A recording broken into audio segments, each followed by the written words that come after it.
First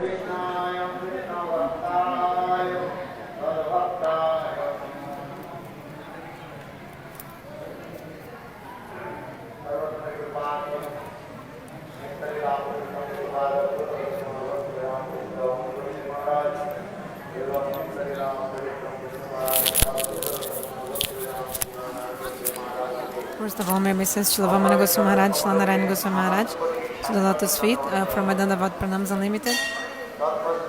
After that, also my obeisances to Nitya Vishnu Vishnu Padas Tutarashat, Srila Bhaktivedanta Swami Maharaj, and also my obeisances to Prabhupada Charan Srila Madhava Maharaj, Narasimha Maharaj, Puja Pada Janardhan Maharaj, Rishikesh Maharaj, to all the sannyasis, the mothers. Please accept Dandavad Pranamas, all of you, accordingly. So, you heard now about the glories of this place. So, we are doing the Mathura parikrama. This is Adi Keshava. You heard the glories of this place. This deity, actually Adi Keshava, the great-grandson of Krishna, he established this deity. Because after Krishna disappeared, all the pastime places of Krishna, they were like they hidden, like they disappeared, like nobody knew which pastime happened where, you know. Like that's why Vajranabha, the great-grandson of Krishna, came and remanifested, let's say like this, many pastime places of Krishna. And to make people remember these pastimes, he established deities, sometimes also he established temples, lakes, kundas. And according to this lila, he manifested all these places, the great-grandson of Krishna. So this lila, this deity where you can see now, actually the great-grandson of Krishna, Vajranabha, he manifested this deity, he established this deity. Very beautiful deity. Also you heard now about Adi Keshava. In Srimad Bhagavatam, in many places of the Bhagavatam, Shukadeva Goswami calls Krishna as Keshava.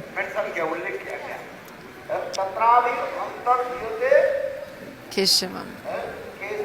Like this look of the Rasa Leela, and Krishna disappeared. He's also calling him Keshava. So the word Keshava, you heard also the meaning. Very beautiful. So there is a meaning according to opulence mood and also meaning according to the sweetness mood. So in the mood of opulence, what is the meaning? Ka Isha Keshava. Ka means, Acharyas explain,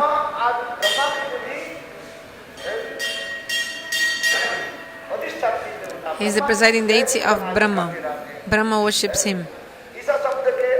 Isha means Shivaji also. So Ka Isha. Isha means also Shiva is also performing prayers to his lotus feet. When Krishna would go for grazing cows in Vrindavan, seeing the lotus footprints of Krishna, even Brahman great demigods, they would do archana of these footprints of Krishna. Vrida means Brahma. Brahman, Shiva, and these great demigods, they used to, with like ghee lamp, they used to do archana of the lotus feet of Krishna. Even offering flowers, they use to offer flowers. So this is the meaning of the word Keshava. Great demigods like Brahman, Shiva worshipping him. But the meaning, sweetness meaning, is like when Krishna disappeared from the rasa. Then Krishna's Srimati Radhika took her, and in Shringar Bhat, in this place, Krishna decorated the hair of Srimati Radhika. That's why his name is Keshava. From the name Kesh means hair. So the name Keshava is derived. With flowers and ornaments, he decorated the hair of Srimati Radhika. That's why his name is Keshava. At that time, Krishna is in the mood of dhira-lalita-nayaka. And Srimati Radhika is in the mode of svadhina-bhartrika-nayaka. Shastra explains. Krishna, when Krishna is dhira-lalita-nayaka, this carefree hero, Srimati Radhika is in the mode of svadhina-bhartrika-nayaka. This heroine, which is she's telling her beloved, you should ornament my chest with some designs, some drawings, put altar on my feet, many things like that. Our Acharya described very well. In the Gita Govinda book, this all is very well described.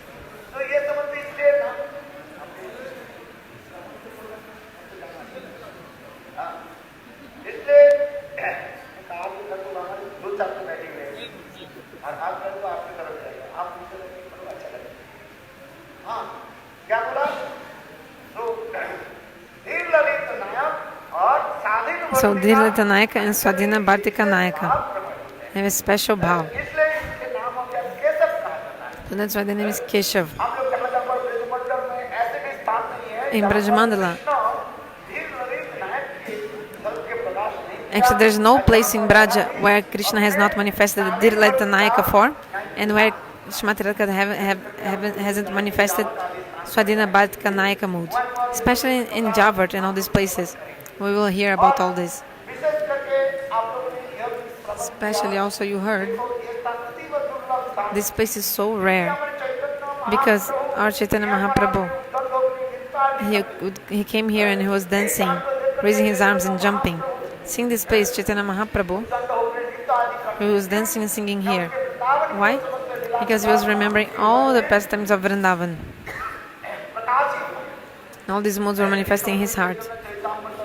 In the Chaitanya Charitamrita, we see it's very well described how Mahaprabhu was dancing with his arms raised. Now, Pujapada Janardana Maharaj, he described in Bengali very well that that time there was this king, Subuddhi. He was very religious king in Bengal. He used to take so well care of his subjects. And also, Hussain Shah was his officer and in his kingdom. And also Subuddhi had the affection for Hussain Shah. Had so much affection for him. Subuddhi used to take care of so much love and affection with Hussain. You can say anything, but you know this. Sometimes some politicians they do something wrong, and because of this something wrong he did, Hussain Shah, he did such a bad thing. So the ministers advised Subuddhi to kill him, to give death penalty to Hussain Shah. But Subuddhi said, it's not proper to give death penalty. So he did not give death penalty. But the minister told, he did a bad thing. So you have to take a whip, and 3 whips you have to whip on his back. So in this way he got 3 marks, like 3 scars of the whip on the back. But in the back you can just cover with the cloth, no problem. So Subuddhi didn't give him death penalty, just some whip beating with the whip, and let him go. But according to the time of influence, what happened? According to the time of influence, Hussain Shah, he took the kingdom and he became king. That's why I told you should not be friends with Muslims. Actually, Tulsidas also wrote in Ramcharitamanas.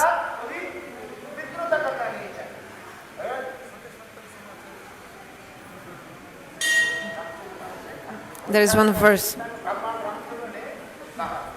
Sri Ramachandra told some kinds of people should not be friends with.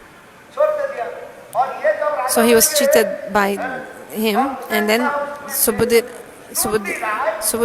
he became the subject and Hussain Shah the king. So some days,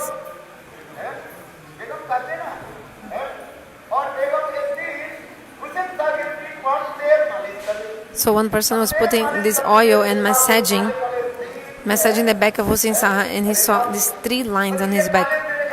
Oh, where this line, these marks, these scars? Hussain Saha tried to hide, and this person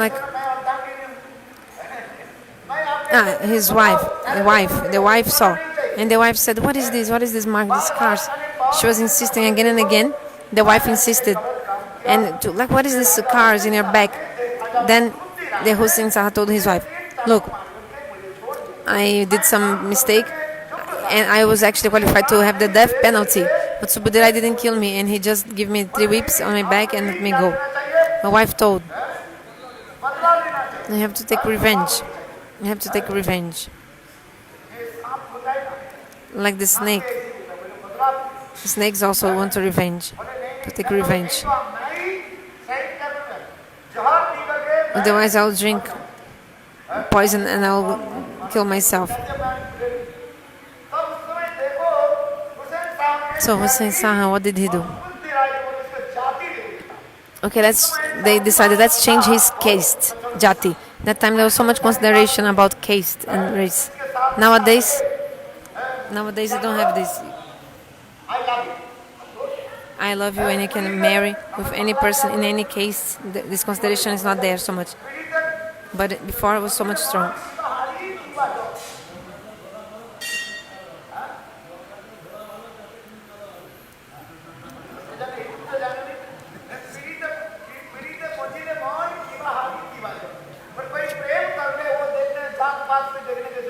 Like they say like this, if you love someone, don't need to see the caste and of the person or anything like that. Like now it's not important, it's like that time. But that time, the jati, means caste, was so important. Nowadays what you see, even in Chaitanya Charitamrita, it's described. At that time, the Brahmanas could not even touch the shadow of someone of low caste, otherwise the Brahmana had to take a shower. Even some person from low caste was coming from far, the Brahmanas could not even touch their shadow. And if the shadow of the person is touching the Brahmana would be so angry with the person. Anyway, so Hussain Saha decided, okay, let's take out his caste, and in this way he'll be rejected by the society. In this way he'll die of sadness. So Hussain Saha took this drinking pot of water drinking pot of the, not a water drinking pot, sorry. The Muslims, they have one kind of pot. When they go for toilet, they bring like a lota, like a pot to clean themselves in the toilet.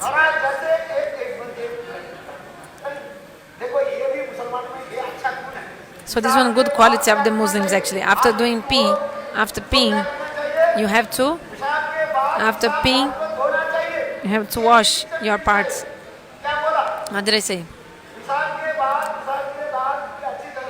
After peeing, you have to wash your genitals of the pee area. Otherwise, your body clothes will be contaminated, and you'll be contaminated. So whether you're a man or a woman, doesn't matter. Hari Bhakti Vilasa says some people, they don't do this. Even they are peeing standing. Some men pee standing, like donkeys. They are peeing and walking. No, if you have to sit down and pee. Shastra also says you have to pee sitting down. There is a shloka. Those who pee while standing, Shastra explains, they're actually peeing on their forefathers' mouth. Shloka of the Shastra explains. So never pee standing. Okay, some special, some exception occasion, okay, but generally no. You have to pee sitting down. This is the rules of the scriptures. Then you have to wash with water your part of the pee.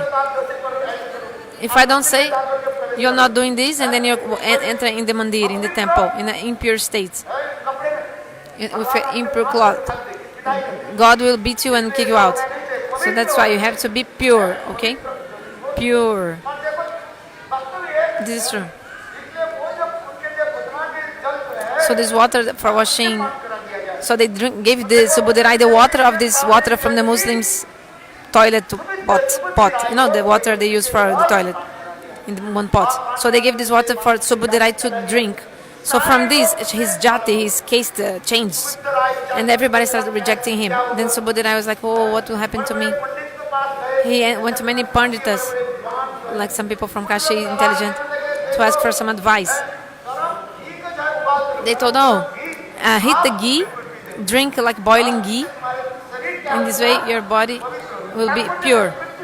Means they said, oh, you should, if you drink like hot water, your tongue will burn, right? So imagine drinking boiling ghee, you'll die. Means the person will die. So they were saying, okay, better die. Some people said, oh, jump in the boiling oil. But if you dive in the boiling oil, like they were doing today, what they were making pakoda. If you put your hand in the pakoda, in the hot oil, what will happen to your hand? Finish, burn. So imagine if you dive in a boiling oil. Means everybody actually it's all the same. You should give up your body. This is the only solution for what happened. With only the death can save you from this. Then Subuddhi came to Mahaprabhu. Mahaprabhu told him, look, it's not enough just giving up the body.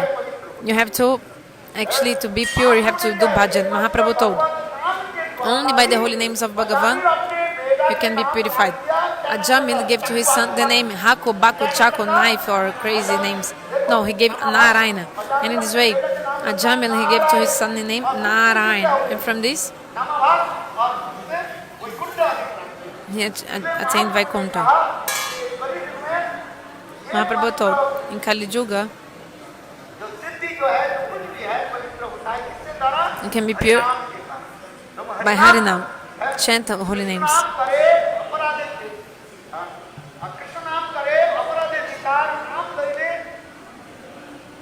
Aparadir na hoya bikar.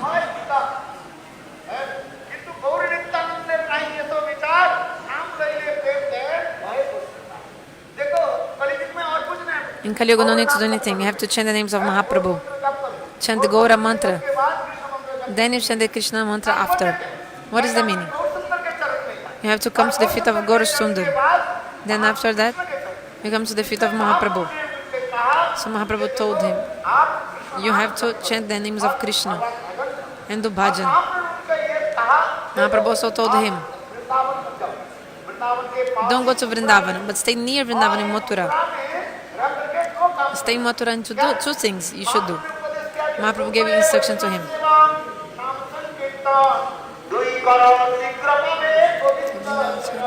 This instruction Mahaprabhu gave him. You have to do two things.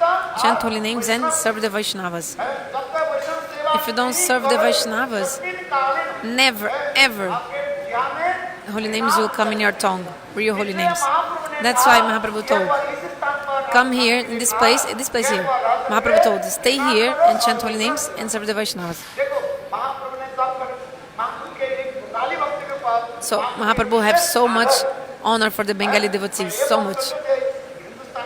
I'm not saying, oh, I am Hindustani from North India, I'm not honored. No. What Mahaprabhu told.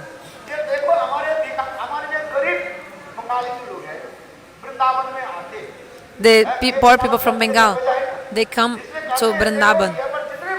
So all the Bengalis who come, Bengali devotees, they like two things. How to understand a person is Bengali? Bengali devotees, they eat rice. They eat rice. They like rice. Without rice, they cannot even remain one day. Today is Ekadasi. Maybe last night, they kept some rice.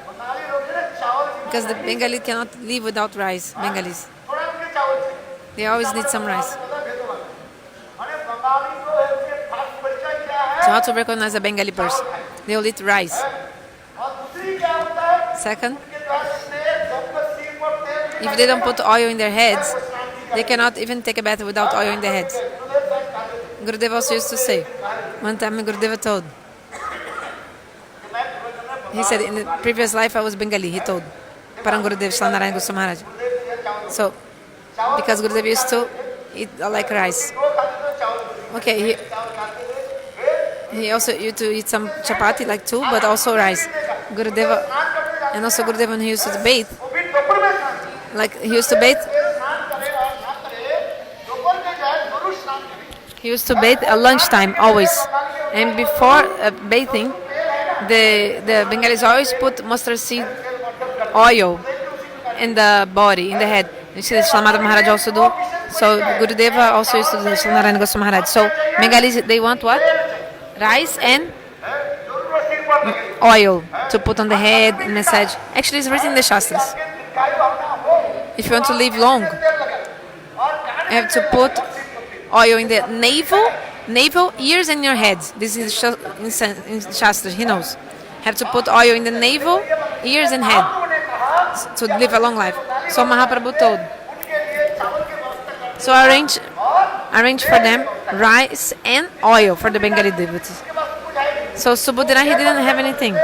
Then he would collect firewood from the dry woods from the forest, sell this in the market, and then with this money he would arrange for rice and oil for the Bengali devotees. So this place is very special. This is the place of Bhajana Stali of Subuddhi Rai. And about Krishna Katha also we heard here.